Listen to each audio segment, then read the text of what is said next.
Merci d'être avec nous sur Radio J, comme tous les matins, ensemble en direct jusqu'à 9h. Merci d'être avec nous. Et 2 ouvrages ce matin présentés par 2 brillants jeunes hommes, Didier Passamonique et Kélian Nguyen. Bonjour messieurs. Merci de me traiter de jeune homme. Oui, c'est gratuit les compliments comme ça le matin. Je distribue du bonheur et de la joie. Ah là là, Ilana, on ne pourrait pas se passer de vous.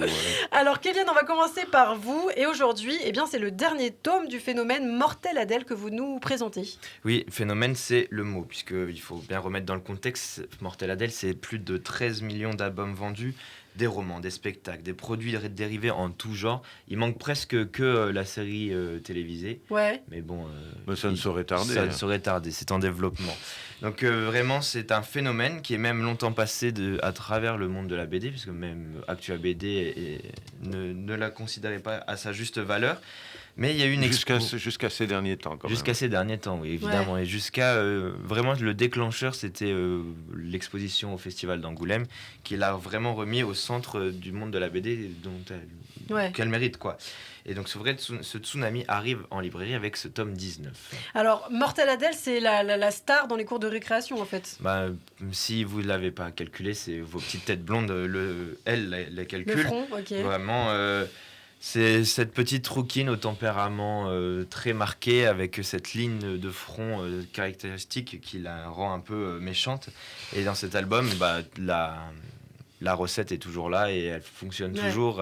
Elle fait plein de bêtises, elle aime en faire voir de toutes les couleurs à son entourage, en particulier à ses parents et à ses professeurs.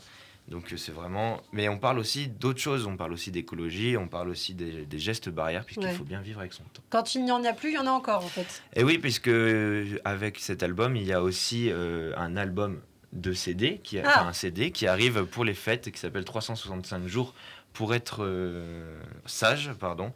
Et les auteurs, même Monsieur Tan et Diane Lefeyer, ont prêté leur voix pour les chansons. Eh bien, le cadeau parfait pour les fêtes de Et pas seulement Hanouka. pour les petites têtes blondes. Hein. Et pas seulement pour les petites blondes. Eh bien, Mortel Adèle, tome 19, face de Burke, par Monsieur Tan et Diane Lefeyer aux éditions Bayard Jeunesse. Oui, et c'est le dernier aux éditions Bayard. Eh bien, merci beaucoup, Kélian. C'est à vous à présent, Didier. Et là, on va ouvrir vraiment un dossier qui vous tient particulièrement à cœur. Je crois, vous êtes commissaire d'une exposition qui a eu lieu au Mémorial de la Shoah en décembre. Et vous allez nous révéler justement 4 secrets qui la concernent. On y parle de la rencontre entre Spirou et Fantasio et le peintre Félix Nussbaum. Ce dernier a vraiment existé. Alors, comment un personnage de fiction peut-il rencontrer une vraie personne victime de la Shoah, Didier ? C'est tout le génie d'Émile Bravo.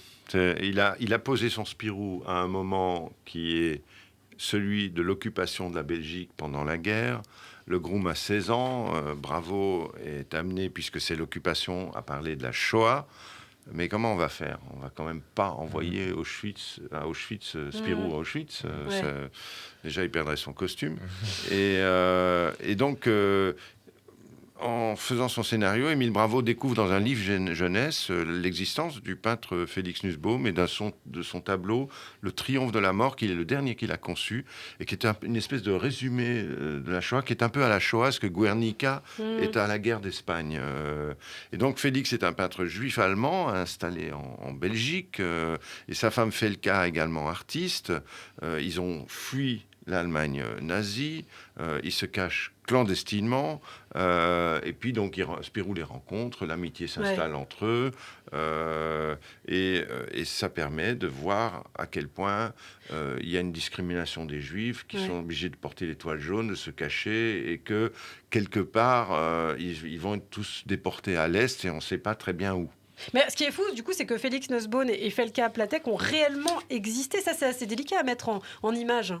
Oui, c'est délicat parce que effectivement, c'est des vrais peintres. Alors, il cache son jeu, en fait. Il ne dit pas tout de suite qui ils sont, mais on voit les peintures tout au long de l'album.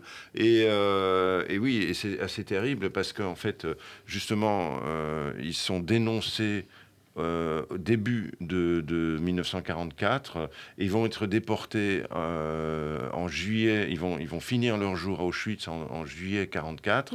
C'est-à-dire qu'ils sont déportés par le dernier train en partance pour Auschwitz. Et donc, d'une part, il y a Nussbaum, mais il y a également, et c'est ça qui est intéressant dans cette exposition, sa femme Felka, qui a été un petit peu invisibilisée. Qui est complètement invisibilisée, d'autant plus que quand les nazis ont fait brûler leur atelier en 1933 à Berlin, son œuvre a disparu complètement et elle ne s'est pas reconstruite, alors que lui, il avait réussi à préserver quelques centaines d'œuvres. Voilà. Eh bien, le moment où Spirou et Fantasio rencontrent Félix et Felka Nussbaum, on continuera bien sûr à en parler, puisque c'est une chronique en 4 parties que vous avez décidé parce que c'est un des ouais. moments forts de la fin de l'année, et je pense qu'il y a beaucoup de choses à dire, et justement, pour une fois que la BD peut parler... Et on parlera de cette exposition, bien sûr, que vous organisez au Mémorial de la Shoah. Merci beaucoup Didier Passamonique, merci Kéliane, on se retrouve demain matin sur Radio J. À bientôt.